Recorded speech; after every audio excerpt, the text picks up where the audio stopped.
Ang presyo ng bahay dito kabayan, pakita ko sa inyo kung magkano. Close your eyes. Isa sa mga tourist destination at luxury property dito sa Alberta, ang Canmore. Let it in. Napaikutan ng bundok ang town na to. Sa summer, close ang main street dahil isa sa mga iconic street photography nila. Ito yung pinupunta ng mga kababayan natin every summer. From Calgary to Canmore, 1 hour drive lang. So every summer, winter, ito busy ang town na to dahil nga sa mayroon silang sa winter skiing, tapos sa summer marami silang activities. Ikot-ikot tayo ngayon sa town ng Canmore. Pakita namin sa inyo kung gaano kaganda yung town na to. Only thing that matters when I change, I will let you into my mind's deep. The color of falling tears that have been long asleep. The lights are out. Do you remember this one, Ian? Heaven's open. We can be everything we want. Oh, stop the clocks, the bees are humming in between the contrasts of our souls.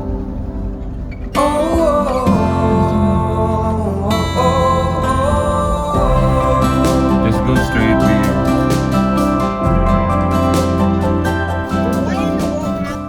So every summer, itong main highway nila, ang downtown nila, na kalsada, main road dito sa Canmore, nakasarado.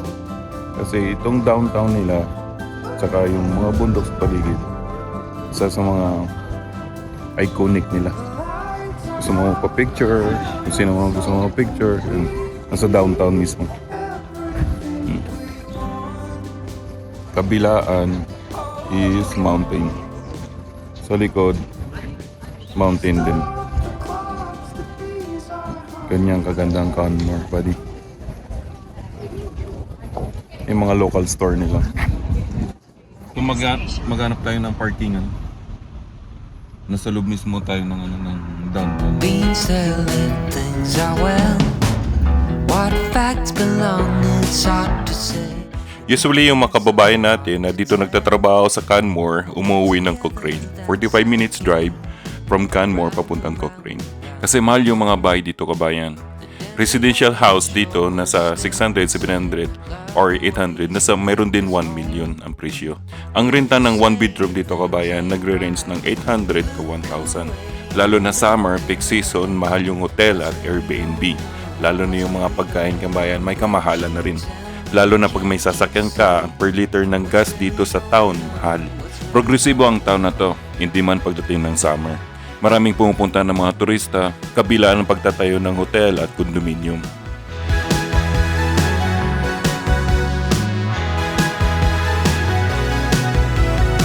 Down the bottom in the hole, there's no sane ways, there's no explanations. I've got things I tend to moan. In these times, just please be patient. Be my shore, you be my home. Drag this out and build us up. Bago pumasok ng trabaho or mag-travel, ito ay isang daily routine ng mga Canadian. At halos every morning and afternoon, coffee ang iniinom nila. At isa na ako dun. Coffee lang sa akin, ayos na. Kung ba't nakarating ako ng Canada? Dahil sa Tim Hortons. Matapos makuha ang permanent residence at ang pamilya, kailangan mo ng stable na trabaho at bahay. Ang presyo ng bahay dito kabayan, pakita ko sa inyo kung magkano. Murang-mura lang palang bahay dito. $899,900, no GST. Canadian dollar to kabayan. $445,000, no GST. Condominium din to kabayan. Sa ganitong presyo, kung empleyado ka lang, dapat 5 yung trabaho mo. Huwag ka nang matulog, huwag ka nang kumain. Pati pusa nyo, magdudouble job na rin. Katulad ng sinabi ko, ang Canmore is luxury property, kabayan.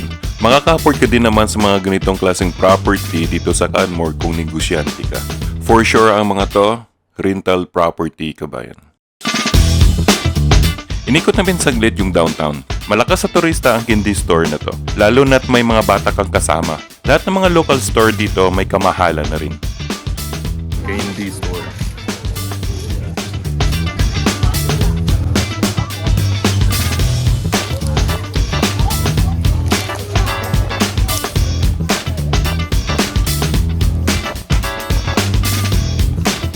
Do you have Neo?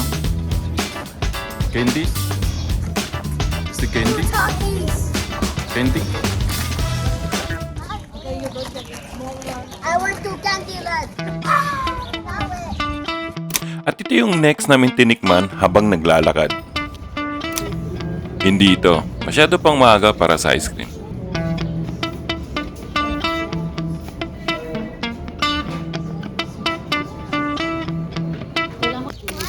Okay. Isalo is wet. It's not the top. Oh. Daddy, I want some. Sarap, crunchy.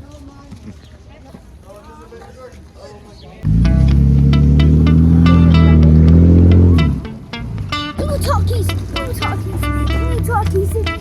Parang local yata ito. Bakery na to. So every time na pumupunta kami sa mga maliliit na town dito sa Alberta, ang hinahanap ko yung local store mismo, especially yung mga bakery. Kasi nagbe-bake sila ng fresh na bread at sa store na to nagsiserve din sila ng coffee. Tambayan ng mga olds ang bakery na to, kaya nagustuhan ko rin yung ambience. At medyo mura compare sa ibang tindahan. At dumami na rin yung menu nila at marami ka na rin choices.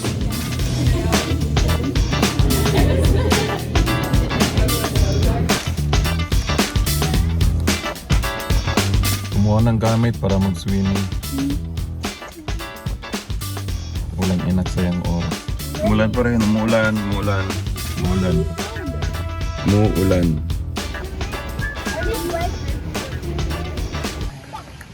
Umuulan every after 4 hours.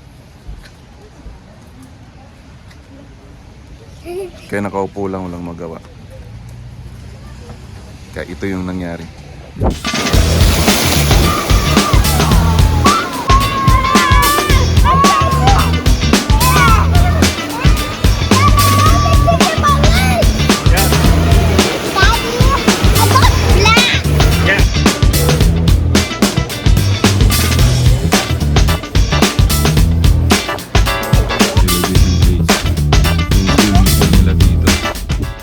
Elevation place. Kasi magsiswimming yung mga kids.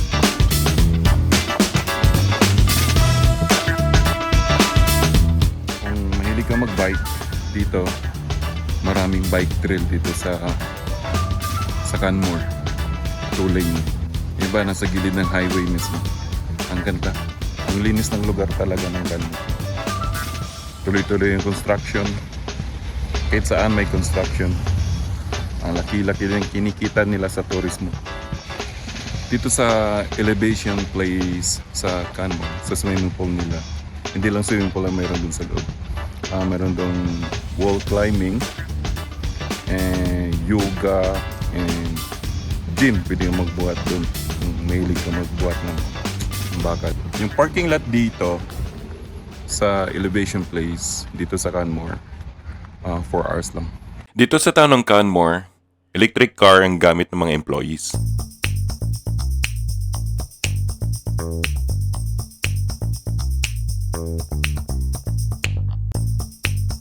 Meron ako nakitang waiting shed dito, tsaka bus map or public transit. So ibig sabihin merong bus papuntang Calgary. O baka dito lang sa town nila. Canmore local service is free for everyone.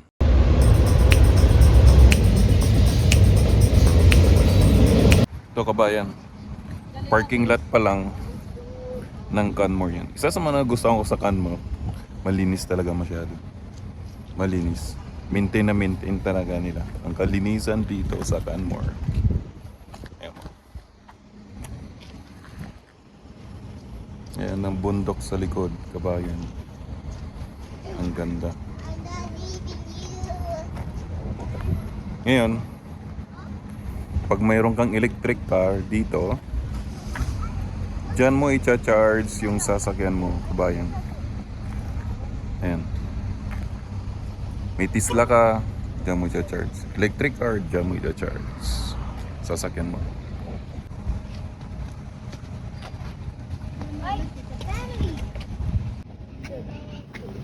Pwede ka mag-pay online. Tapos bayad ka online.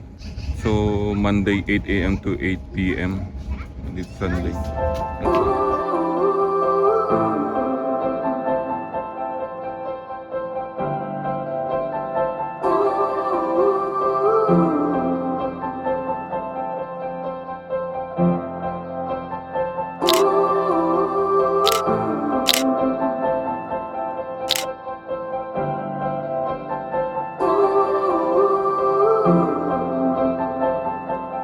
Close your eyes, get out of your skin.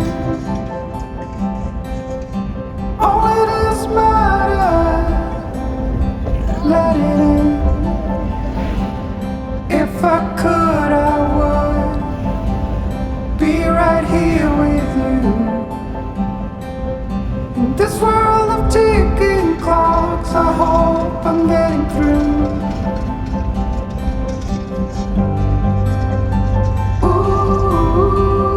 Turn left on 7th Avenue, then turn left onto 9th Street.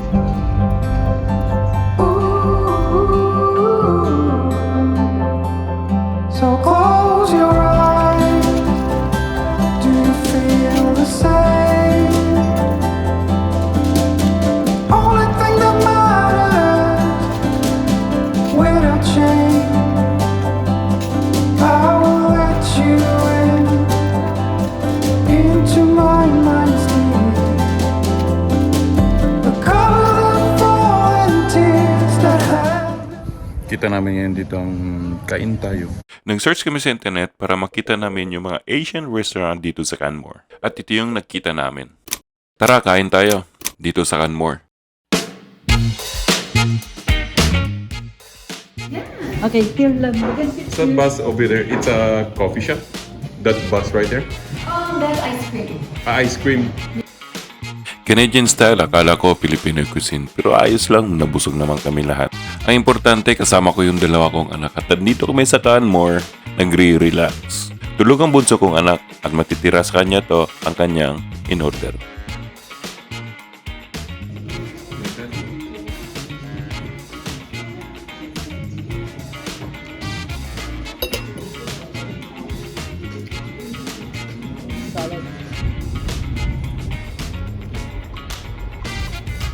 Halos naikot na namin yung town ng Canmore. Ngayon, nagdadrive kami pa uwi sa campsite namin. Halos inabot kami ng 3 nights and 4 days dito sa campsite namin. Kung saan, dito sa Bow Valley Campground, dito sa Kananaskis. Says little I can eat the clams and roll it.